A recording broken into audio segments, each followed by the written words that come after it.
If you want to speak English fluently, comfortably, confidently, and with good expression, variety of expression, then you need new words. Unless you add new words to your vocabulary, you can never become better in speaking English. You can reach a basic level, but you can't become better. To become better, we need these new words, which I'm going to give you in the form of these videos, lessons one by one. Today is lesson number 1.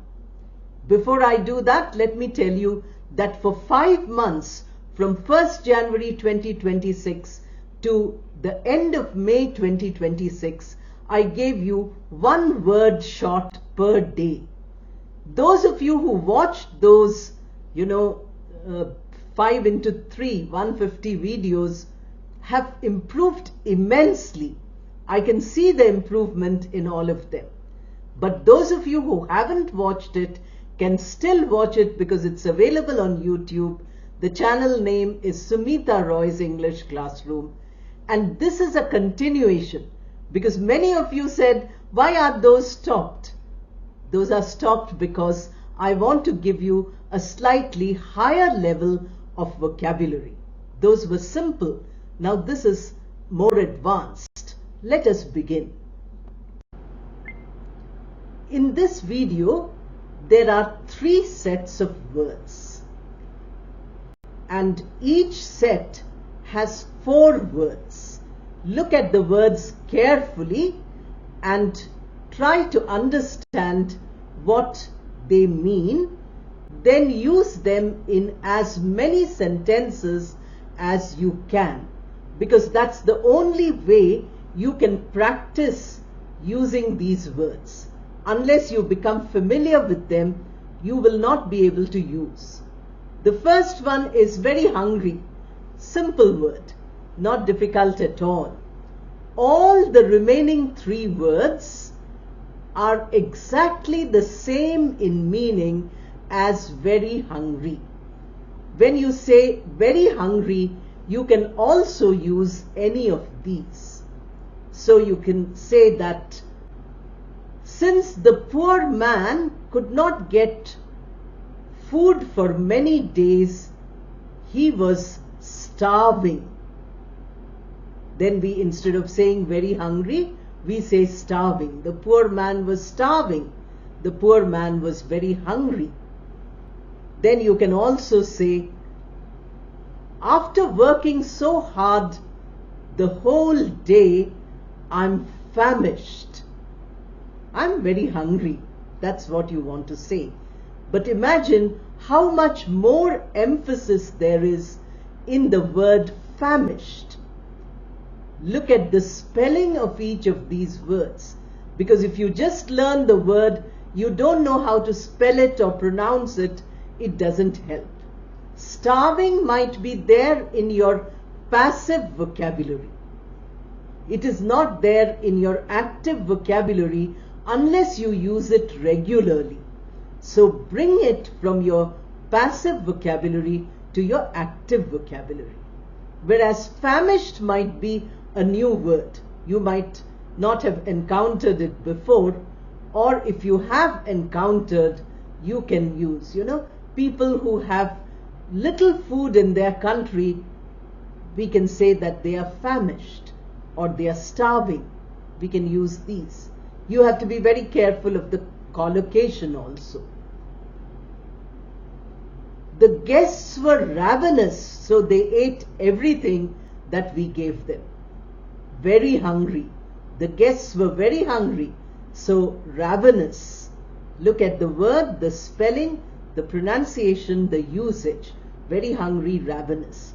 The guests were ravenous, therefore they ate everything that we gave them. Now you see how all the 3 words mean very hungry, but they sound so much better when you know all the 4 words and you use them wherever necessary. In speaking informally, very hungry is good enough. If you want to speak impressively, if you want to speak formally, or if you want to speak emphatically, then you can use the other forms. Now we begin with the second set of words. The first set of 4 words we finished. Now the second set. Look at the words. Very boring. Something which, you find that doesn't hold your attention. You can't concentrate on it. Very boring. Then you can say tedious. You can say uninteresting. And you can say monotonous. These are all words which mean very boring. Now, let me know how many of this you are using. That means they are in your active vocabulary. And how many of these you are not using at all because they are in your passive vocabulary, or they are not known to you at all. These are the 3 tests you have to apply. The word is new, you don't know it at all. That is number 1.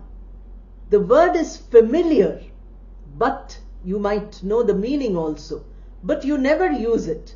Your passive vocabulary. The third is that you know the word and you use it regularly. Uninteresting, for instance. Boring, uninteresting. I'm reading a book, but it is boring. It's very boring. So somebody says, should I read the book? Then you say, it is an uninteresting book, so I don't think you should read it. Now, if you do some work every day, you say, oh, every day I have to clean this place. It is very boring. Then you can use tedious. You say, cleaning this place every day is tedious.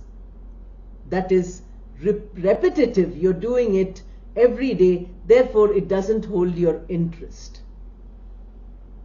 If one person speaks for a long time, it is very boring.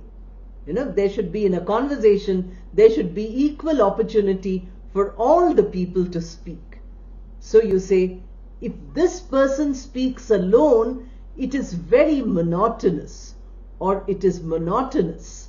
Monotone means single type of sound or single type of tone. So very boring, monotonous, and tedious and uninteresting. Try practicing them so that you have them ready in your active vocabulary. Use it in the correct context with the correct collocation. Here is the last set of 4 words. You can see all the 4 words on the screen.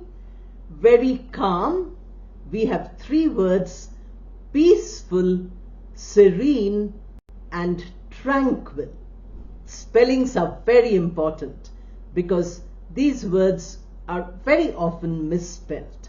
So, very calm, peaceful. I think everybody has these 2 in their active vocabulary. We use it very regularly. The place we visited this summer was peaceful. When everybody is quiet, the place was very calm. And again, you can use peaceful here. We saw a very serene place when we were driving past the mountains. So serene, again peaceful.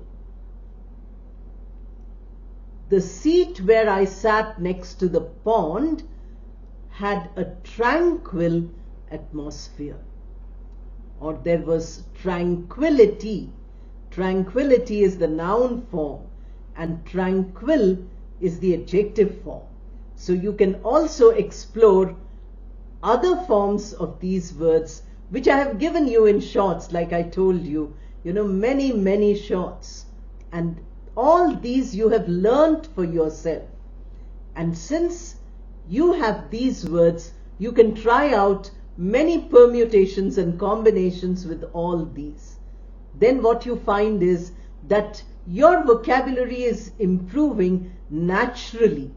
You don't have to keep referring to a video or a dictionary or search for meanings, because the vocabulary is building up so naturally you don't realize that your vocabulary has become better. You try it and let me know in the comments. You can also make sentences like you were doing. You know, every short video of vocabulary used to get many practice sentences, and I would read them and tell you whether they were good, or sometimes they were excellent, and sometimes there were mistakes also, which I have been correcting in the comments. So don't forget the comments. That's one way of practicing your English. I also get to know about you, and you get to practice your English. Try it and give me your feedback of how this series of videos, whether they are helpful or not. This is only the first of the series. You will get many of these. I hope you have liked the video. Please subscribe if you haven't done it. Press the bell icon so that you get notifications. Like and hype the video and share it as widely as you can. Join the channel as a member to attend all the live classes I conduct and also to get other benefits. Thank you and all the best.